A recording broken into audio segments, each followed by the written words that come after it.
નમસ્તે વિદ્યાર્થી મિત્રો, આ વિડીયોમાં આપણે ધોરણ 4 વિષય કુહોની સ્વ અધ્યયન પોથીનું અહીં આપણે ચેપ્ટર 7 નખમ ધખમ ધડાપડા બૂમ નું સંપૂર્ણ સોલ્યુશન જોઈશું. જેમાં પ્રશ્ન 1 છે, ચિત્ર જોઈને પ્રશ્નોના જવાબ લખો. તમારે પહેલા ચિત્ર ધ્યાનથી જોઈ લેવાનું. આ ચિત્ર કઈ જગ્યાનું છે? તો આ ચિત્ર એક બગીચાનું છે. પતંગિયું ઉડીને ક્યાં જતું હશે? તો પતંગિયું ઉડીને ફૂલ પર બેસવા જતું હશે. પ્રશ્ન 3, નીચેનામાંની લાલ ફ્રોક વાળી છોકરી શું કરતી હશે? તો ચિત્રમાંની લાલ ફ્રોક વાળી છોકરી બધા જ બાળકોને બગીચાના ફૂલ ન તોડવા સમજાવતી હશે. ફુવારામાંથી બહાર ઉડતું પાણી તમારા પર પડે તો તે પાણી ખૂબ ઠંડક આપે અને એ મને ખૂબ જ ગમે. ચિત્રમાં કેટલા બાળકો છે? ચિત્રમાં 5 બાળકો છે. તેના નામ શું હશે? તો આપણે કોઈ પણ લખી શકીએ. તમે લખ્યું છે મેં રિયા, સિયા, જીયા, કાનો અને અર્જુન. કવિતાના આધારે પ્રશ્નોના જવાબ. બાએ ચીપિયો ખખડાવ્યો તો બાવા બચ્ચુએ ચીપિયો ખખડાવ્યો. બચ્ચુ રસોઈ કરવા બેઠો, બા રસોઈ કરવા બેઠી હતી.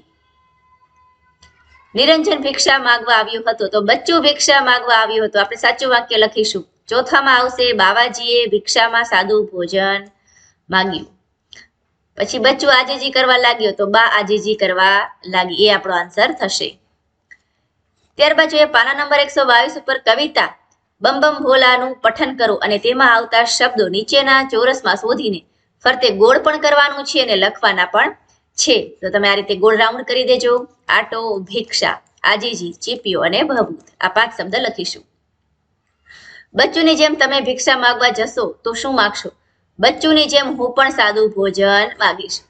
ભિક્ષામાં જે માંગશો તે કોઈ નહીં આપે તો તમે શું કરશો? તો જે વસ્તુ ભિક્ષામાં મળી હશે તેનાથી સંતોષ માનીશ.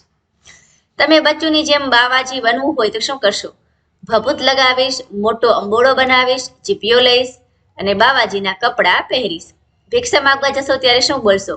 તો ભિક્ષામ દેહી એવું બોલીશું. તમે ઘરે એકલા છો અને કોઈ ભિક્ષા માંગવા આવે તો તમે શું આપશો? ઘરે જે રસોઈ બનાવી હશે તે આપીશ અને રસોઈ બનાવેલી ન હોય તો લોટ, ચોખા, ઘઉં વગેરે આપીશ. તમે જાદુ કરશો તો અંશુલના ખિસ્સામાંથી શું નીકળશે? તો પૈસા. અંશુલ અને તૃપ્તિના વર્ગ શિક્ષકનું નામ. અંશુલ અને તૃપ્તિના વર્ગ શિક્ષકનું નામ કાજલબેન છે. તમે જાદુગર બનો તો જાદુ કરતી વખતે કયા મંત્ર બોલશો? તો અખમ ભખમ ધડાપડા ભૂમ બંજા આવું કંઈક બોલીશું. દરેક વાક્યમાં નીચે આપેલા બંને શબ્દ આવે તેવું વાક્ય બનાવવાનું. તો ડાકણ અને લીંબુ બંને શબ્દ આવી જવા જોઈએ. તો તેણે લીંબુમાંથી લોહી કાઢી ને કહ્યું કે ડાકણ કાપી. પછી બીજું છે રબર ચાવી. તો જાદુગરે રબરમાંથી ચાવી બનાવી.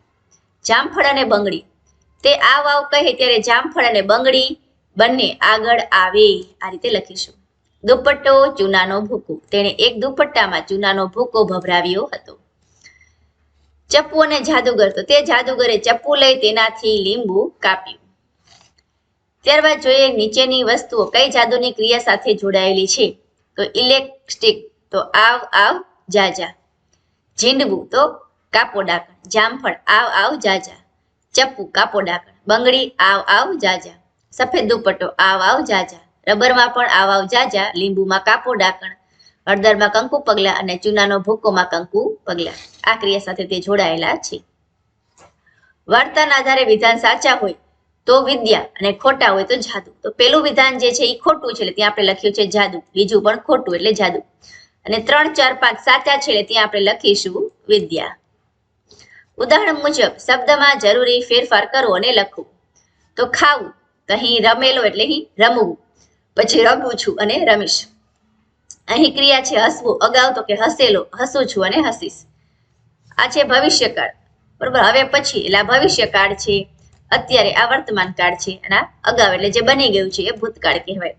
પછી નમવું, નમેલો, નમું છું અને નમીશ. તરવું, તરેલો, તરું છું અને તરીશ. લખવું, લખેલો, લખું છું અને લખીશ.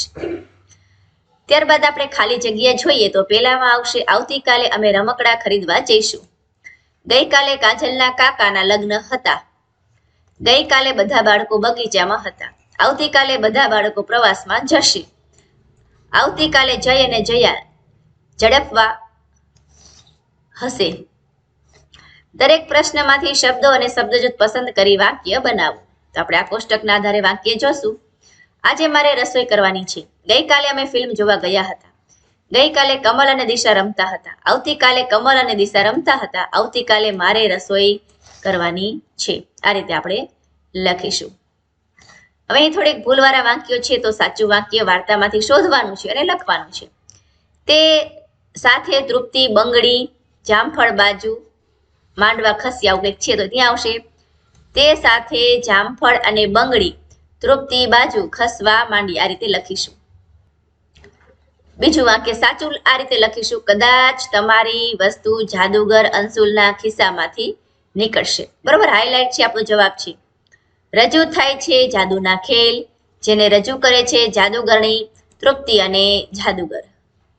પછી ચોથું, તો તેમાં આવશે જામફળ રબર અને ચાવી ખસ્યા તે સાચું, પણ તે કોઈ જાદુ નથી. અને પાંચમું, દુપટ્ટા પર ચૂનાનો ઝીણો ભૂકો છાંટેલો છે. તો વિદ્યાર્થી મિત્રો, અહીં આપણે ચેપ્ટર 7 નું સંપૂર્ણ સોલ્યુશન પૂર્ણ કરીએ છીએ.